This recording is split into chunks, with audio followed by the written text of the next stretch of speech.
बहुत समय पहले की बात है। सीलमपुर नाम के गांव में दिवाली की तैयारियां चल रही थी। सब लोग बड़े ही खुश थे और दिवाली का इंतजार कर रहे थे। उसी गांव में एक परिवार रहता था। उस परिवार में मंगत, उसकी पत्नी मीरा रहते थे। मंगत की एक छोटी सी किराने की दुकान थी। क्योंकि दिवाली आने को थी, इसलिए एक दिन मंगत ने सोचा और अपनी मीरा से कहा, मैं सोच रहा हूँ क्यों ना बाजार जाकर वहाँ से कुछ बम पटाखे ले आऊं। दुकान में रख लूंगा तो अच्छी कमाई हो जाएगी। हाँ जी, ये तो अच्छी बात है। ठीक है, फिर मैं कल सुबह ही शहर के लिए निकल जाऊंगा। शहर काफी दूर है तो मुझे आते आते रात ही हो जाएगी। बस फिर अगली सुबह मंगत पटाखे लेने के लिए शहर निकल पड़ता है। शहर में काफी भीड़ होती है और मंगत को आते आते रात हो जाती है। जल्दी घर पहुंचने के चक्कर में मंगत अपनी साइकिल एक जंगल के रास्ते से निकाल लेता है। जंगल काफी घना और खतरनाक होता है। काफी दूर आने के बाद मंगत की साइकिल की अचानक चेन उतर जाती है। ओहो, इस चैन को भी अभी उतरना था। एक तो पहले ही इतनी देर हो गई है। मंगत अपनी साइकिल की चेन ठीक करने लगता है, पर उसे इस बात का जरा भी अंदाजा नहीं होता है कि साइकिल की चेन उतरना कोई इत्तेफाक नहीं है, बल्कि वहाँ खड़े बरगद के पेड़ के ऊपर बैठी एक चुड़ैल का काम है। चुड़ैल ऊपर बैठी मंगत को परेशान करने लगती है। इस आदमी की साइकिल के ऊपर ये क्या रखा हुआ है डिब्बे में? अभी इसको गिरा देती हूँ। चुड़ैल मजे मजे में उस आदमी की साइकिल पर रखे डब्बे को नीचे गिरा देती है। डब्बे में से कुछ पटाखे बाहर आ जाते हैं। चुड़ैल उनको देखकर अचानक उदास हो जाती है। मंगत अपने पटाखे वापस डब्बे में भरकर साइकिल पर रखकर जैसे तैसे घर जाने लगता है। अब चुड़ैल भी उसके पीछे पीछे लग जाती है और उस आदमी के गांव तक पहुंच जाती है। गांव में पहुंचते ही चुड़ैल की आंखें खुशी से चौड़ी हो जाती हैं। दिवाली, वाह, सब कितना सुंदर है। अब मैं भी इन सब के साथ दिवाली मनाऊंगी। चुड़ैल उस आदमी के साथ उसके घर तक पहुंच जाती है। घर में मंगत अपना पटाखों का डब्बा लेकर पहुंच जाता है। अरे, आ गए आप? काफी देर लगा दी आपने। अरे बस क्या बताऊं कि कितनी भीड़ थी शहर में, और ऊपर से मेरी साइकिल पंचर हो गई। उसके बाद मेरे पटाखे गिर गए। बड़ी मुश्किल से घर पहुंचा हूँ। ओहो, चलो आप हाथ मुंह धो लो, मैं खाना लगा देती हूँ। मंगत मुंह हाथ धोकर खाना खाने लगता है और चुड़ैल वहीं खड़ी उस डब्बे को देखती रहती है। जब मंगत और मीरा सो जाते हैं तो वो चुपके से उस डब्बे को घर के बाहर ले जाती है और फिर उसमें से पटाखे निकालने लगती है। अरे वाह, अब इन पटाखों को जलाऊंगी, कितना मजा आएगा। कितने नए नए तरीके के पटाखे हैं ये, मैंने तो कभी नहीं देखे। चुड़ैल एक एक करके उन पटाखों को जलाने लगती है और खुशी के मारे उछलने लगती है। पटाखों की आवाज सुनकर मंगत अचानक उठ जाता है। हे भगवान, ये इतनी रात को पटाखों की आवाज कहाँ से आ रही है? मंगत और मीरा जल्दी से बाहर जाते हैं तो देखते हैं कि उनके पटाखे का डब्बा बाहर रखा हुआ है और सारे पटाखे यहाँ वहाँ फैले हुए हैं। कुछ पटाखे जल रहे हैं और कुछ जले हुए पड़े हैं। हे भगवान, मेरे पटाखे! आखिर ये पटाखे का डब्बा घर के बाहर कैसे पहुँचा? घर तो अंदर से बंद था। अजीब, अभी कुछ ही पटाखे जले हैं, जल्दी से बचे हुए उठा लो। दोनों मिलकर सारे पटाखे वापस डब्बे में भर लेते हैं।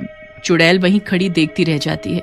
ये लोग तो मेरे सारे पटाखे वापस ले जा रहे हैं, अब मैं क्या करूं? मुझे भी पटाखे जलाने हैं, मुझे भी दिवाली मनानी है। मीरा और मंगत अपने पटाखे का डब्बा अंदर ले जाते हैं। उसके बाद चुड़ैल अपना ठिकाना कहीं और देखने लगती है। वो रात को गांव में यहाँ वहाँ भटकने लगती है। फिर उसकी नजर एक मिठाई की दुकान पर पड़ती है। मिठाई देखकर चुड़ैल बड़ी खुश हो जाती है। अरे वाह, मिठाई, इतनी सुंदर सुंदर और स्वादिष्ट मिठाई, मुझे भी खानी है। एक काम करती हूँ, जल्दी से दुकान में घुस जाती हूँ। चुड़ैल जल्दी से दुकान की तरफ आगे बढ़ती है और दुकान के बाहर लगी मिठाई में से एक मिठाई उठाकर खाने लगती है। वाह, कितनी स्वादिष्ट है। इतनी स्वादिष्ट मिठाई तो मैंने कभी नहीं खाई।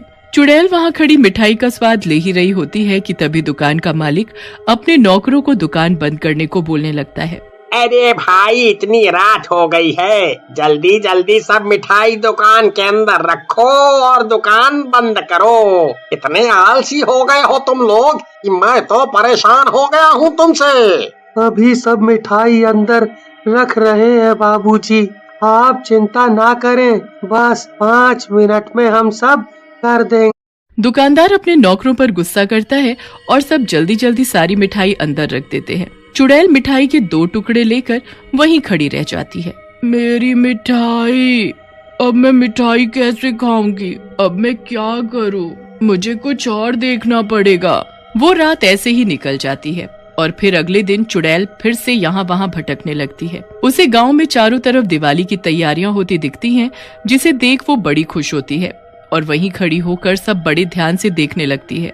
चुड़ैल की नजर फिर अचानक एक दुकान पर जाती है, जहाँ बड़े ही सुंदर सुंदर कपड़े मिल रहे होते हैं। चुड़ैल हाथ लगाकर उन कपड़ों को देखने लगती है। वाह, कितने सुंदर कपड़े हैं ये! काश मेरे पास भी ऐसे कपड़े होते। मैं भी दिवाली पर सबकी तरह सुंदर सुंदर कपड़े पहनती। एक काम करती हूँ, अभी यहाँ कोई भी नहीं है, जल्दी से एक सुंदर सा सूट निकाल कर देखती हूँ। चुड़ैल एक सूट निकालती है और शीशे के सामने खड़ी होकर उसे अपने ऊपर लगाकर देखने लगती है। अरे वाह, ये तो मुझ पर कितना जच रहा है।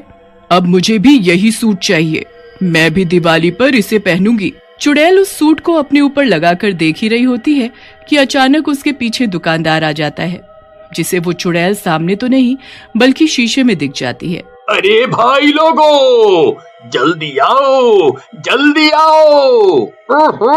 अरे क्या हुआ सेठ जी, क्यों चिल्ला रहे हो? आप तो काफी डरे हुए भी लग रहे हो। अरे बात ही कुछ ऐसी है।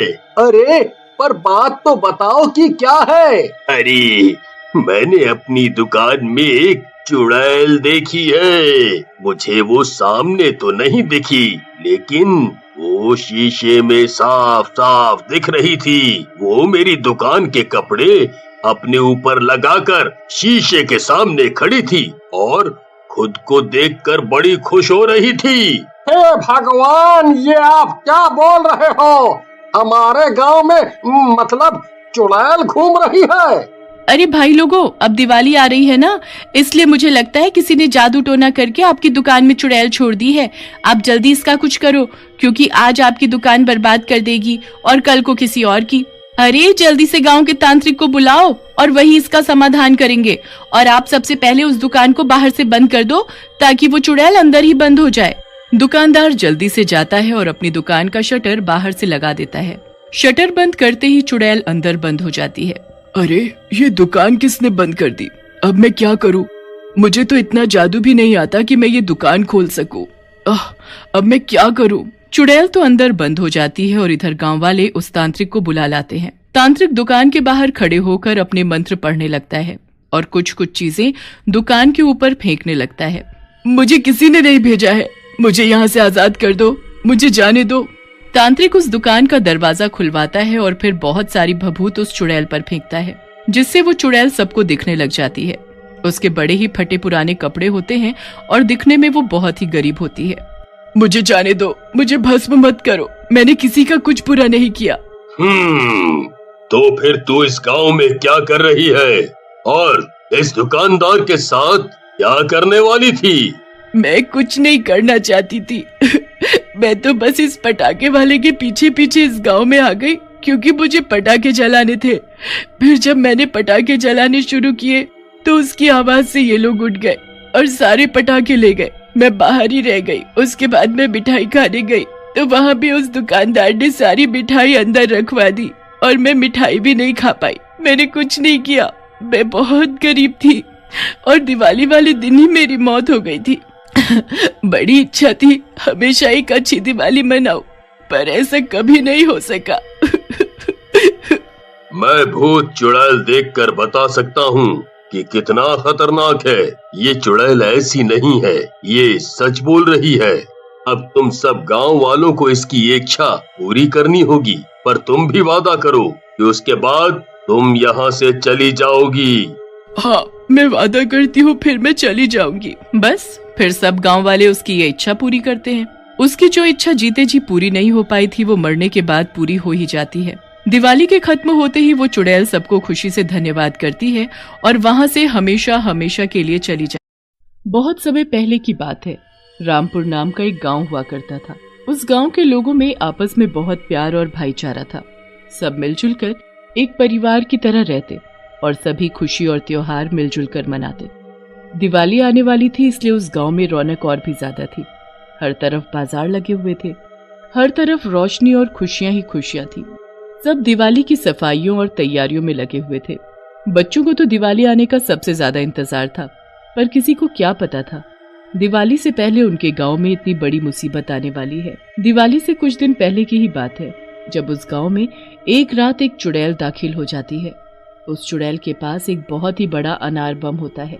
वो बहुत डरावनी होती है और उससे भी ज्यादा उसकी डरावनी हंसी होती है।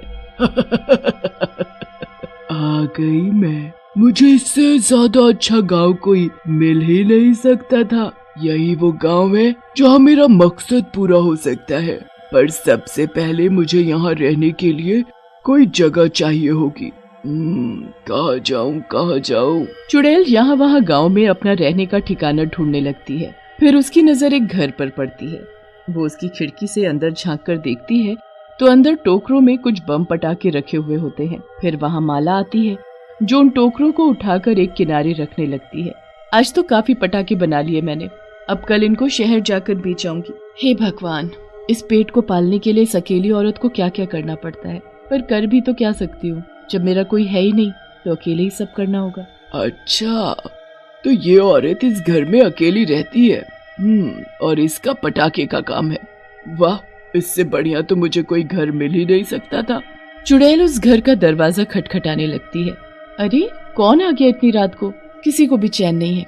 जरूर ये बच्चे होंगे जो मुफ्त के पटाखे लेने आए होंगे। अभी बताती हूँ इनको। माला जाकर जैसे ही दरवाजा खोलती है तो सामने खड़ी चुड़ैल को देखकर उसके होश उड़ जाते हैं। जैसे ही वो औरत चिल्लाने को होती है, वैसे ही चुड़ैल उसका गला पकड़कर उसे अंदर ले जाती है और दरवाजा अपने आप बंद हो जाता है। बचाओ, बचाओ! तुझे छोड़ दूंगी तो मैं यहाँ कैसे रह पाऊंगी और अपना मकसद कैसे पूरा करूंगी? चुड़ैल माला को जादू से एक अनार के अंदर बंद कर देती है। माला के समाते ही अनार का आकार थोड़ा बड़ा हो जाता है। उसके बाद चुड़ैल उस अनार को सबसे अलग रख देती है और माला का रूप लेकर उसकी जगह ले लेती है। उसके बाद चुड़ैल अगले दिन का इंतजार करने लगती है और जैसे ही अगली सुबह होती है वो बड़ी खुश होकर घर के बाहर घूमने लगती है। अरे माला मौसी, आज आप पटाखे बेचने शहर नहीं गई? हमेशा तो सुबह सुबह चली जाती हो ना? हाँ, पर वो मेरी तबीयत कुछ ठीक नहीं थी, इसलिए आज मैं शहर नहीं जा पाई। अच्छा, फिर तो आपको अपना ध्यान रखना चाहिए। पर एक बात तो बताओ, आपकी आवाज और आपके बोलने का तरीका आज इतना अलग क्यों लग रहा है? मैंने कहा ना, मेरी तबीयत ठीक नहीं है, बस इसलिए। अच्छा सुन, आज मेरे पास बड़े ही अलग अलग तरीके के पटाखे हैं, क्या तुझे चाहिए? हाँ हाँ, क्यों नहीं, पर पैसे नहीं है ना मेरे पास, और माँ तो देने से रही। मैंने तुझसे पैसे मांगे क्या? बस तुझे रात को 12 बजे आना होगा ताकि किसी को ये बात पता न चले। हाँ ठीक है, मैं रात को 12 बजे चुपके से आ जाऊंगा और किसी को भी नहीं बताऊंगा। शाबाश मेरा बेटा। चुड़ैल अंदर ही अंदर खुश होने लगती है और उसके चेहरे पर अलग सी मुस्कुराहट होती है। वो पूरा दिन बस रात के 12 बजने का इंतजार करती रहती है और फिर जैसे ही रात होती है और सभी गांव वाले सो जाते हैं, चुड़ैल अपने असली रूप में आ जाती है। वो बार बार खिड़की के बाहर झांककर राहुल का इंतजार करने लगती है। राहुल भी पटाखे के लालच में अपने माँ बाप के सोते ही वहाँ से छुपकर निकल लेता है और चुड़ैल के घर पहुँच जाता है। उसे तो जरा भी अंदाजा नहीं होता कि वहाँ माला मौसी नहीं बल्कि चुड़ैल है। वो घर पहुंचकर दरवाजा खटखटाने लगता है। मौसी, माला मौसी, दरवाजा खोलो। चुड़ैल राहुल की आवाज सुनते ही खुश हो जाती है और झट से दरवाजा खोलने भागती है। दरवाजा खुलते ही राहुल जोर से चिल्ला पड़ता है और चुड़ैल उसका मुंह बंद करके उसे घर में ले जाती है। फिर वो उस पर जादू मंत्र करके उसे उसी अनार में बंद कर देती है। अनार में समाते ही अनार का आकार अब और भी ज्यादा बड़ा हो जाता है। बस अब ऐसे ही रोज एक शिकार मिल जाए और मेरा ये अनार बम दिवाली तक मेरे जितना बड़ा हो जाए। फिर इस अनार बम को दिवाली पर जलाकर मैं दुनिया की सबसे ताकतवर चुड़ैल बन जाऊंगी। बहुत उस चुड़ैल का मकसद बस यही होता है कि उस अनार बम का आकार उसके जितना हो जाए, फिर वो उसे दिवाली वाले दिन जलाकर सबसे ताकतवर चुड़ैल बन सके। चुड़ैल तो रोज किसी न किसी गांव वाले को गायब कर देती और हर रोज गांव में लोगों के गायब होने की वजह से लोग बड़ा परेशान होने लगे थे। एक दिन गांव के कुछ लोग चौक पर इकट्ठे होकर इसी बारे में बात करने लगते हैं। अरे भैया, मेरा राहुल भी तो कितने दिनों से गायब है। आपको क्या बताऊं कि मैंने उसे कहां कहां नहीं ढूंढा। रात को मेरे साथ ही सोया था, पर आधी रात को जब आंख खुली तो गायब था। पूरे घर में ढूंढा, पूरे गांव में ढूंढा, पर कुछ पता नहीं चला। मुझे तो ये किसी की सोची समझी साजिश लग रही है। हाँ, बात तो कुछ न कुछ जरूर है, वरना एक के बाद एक लोगों का गायब होना समझ नहीं आ रहा। सब लोग बात करके अपने अपने घर जाकर सो जाते हैं। उस रात चुड़ैल ने शीना नाम की एक छोटी सी बच्ची को पटाखों के लालच में अपने घर बुलाया होता है। शीना जैसे ही देखती है कि उसके घर के सब लोग सो गए हैं, वो चुपके से उठकर घर के बाहर जाने लगती है। तभी जोर से नीचे गिर जाती है। माँ, मुझे लग गई माँ। हे भगवान। शीना, मेरी बेटी, तुम नीचे कैसे गिर गई? क्या हुआ शीना, बताओ मुझे। शीना बहुत छोटी होती है। माँ उसे डांटे ना, इसलिए वो अपनी माँ को सब सच सच बता देती है कि माला मौसी ने उसे पटाखे देने के लिए रात को 12 बजे अपने घर बुलाया है।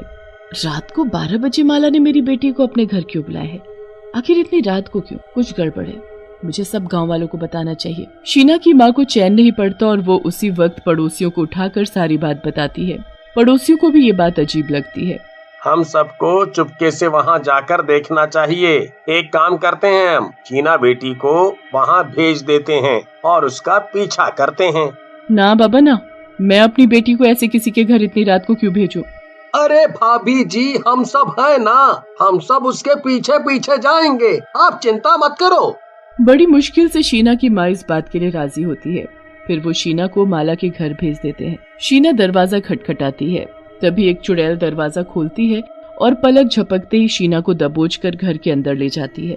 सारे लोग जो इधर उधर छुपकर बैठे होते हैं वो ये सब देखते ही रह जाते हैं। वो जल्दी से भागकर उस घर का दरवाजा खटखटाते हैं, पर कोई दरवाजा नहीं खोलता। फिर वो दरवाजा तोड़ देते हैं। जब लोग अंदर जाते हैं तो देखते हैं कि माला अपने बिस्तर पर सो रही है। कहाँ है चुड़ैल, कहाँ है शीना? अरे क्या बात हो गई? क्यों शोर मचा रहे हो? कहाँ छुपाया है उस चुड़ैल और शीना को?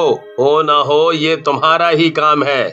मेरा काम? अरे मैंने क्या कर दिया भाई? सब लोग घर का चप्पा चप्पा छान मारते हैं, पर उन्हें कुछ नहीं मिलता। माला भी किसी को कुछ नहीं बताती और लोग गुस्से में आकर उसके घर का सामान फेंकने लगते हैं, फिर उसके बनाए बम पटाखे भी। माला वहाँ खड़ी देखती रहती है और उसे कुछ फर्क नहीं पड़ता। पर जैसे ही रमेश उस चुड़ैल का बड़ा अनार बम उठाकर बाहर फेंकता है, वैसे ही माला गुस्से में लाल हो जाती है और अचानक चुड़ैल में बदल जाती है। हाथ कैसे लगाया मेरे अनार बम को? वापस ला कर दो मुझे, वरना जान से मार डालूंगी। अरे बाप रे, ये तो चुड़ैल है, ये सब इसी का काम है। अरे कुछ करो, इसी ने गांव के लोगों को गायब किया है। लोग उस चुड़ैल को उसके घर में बंद कर देते हैं और फिर जल्दी से पंडित को बुला कर लाते हैं। पंडित जी उसके घर के चारों तरफ गोला बना देते हैं, जिससे वो चुड़ैल उसी में कैद हो जाती है। गांव के गायब हुए सब लोग मेरे बनाए इसी गोले में कैद हैं, पर इस चुड़ैल ने उन्हें कहाँ कैद किया है, मुझे ये समझ नहीं आ रहा। मुझे पता है, वो जरूर घर के बाहर पड़े उस बड़े अनार बम में हैं, क्योंकि जैसे ही मैंने ये अनार बम घर के बाहर फेंका, वैसे ही वो चुड़ैल में बदल गई। पंडित जी आंगन में पड़े उस बड़े अनार बम को गोला के बाहर लेकर आते हैं। चुड़ैल घर के अंदर खिड़की पर खड़ी चिल्लाने लगती है, नहीं नहीं, मेरा अनार बम है, उसे तो दिवाली की रात जलाकर मैं दुनिया की सबसे ताकतवर चुड़ैल बनूंगी। पंडित जी गांव के सभी लोगों को एक एक दिया जलाकर लाने को कहते हैं और उस दिए को अनार बम के चारों ओर लगाने को कहते हैं। तो उसकी पवित्र रोशनी से उस अनार से धुआं निकलने लगता है। फिर अचानक से एक धमाका होता है। धमाके के बाद अनार बम और चुड़ैल नष्ट हो जाते हैं और गांव के गायब हुए सब लोग दिए की रोशनी में वापस दिखने लगते हैं।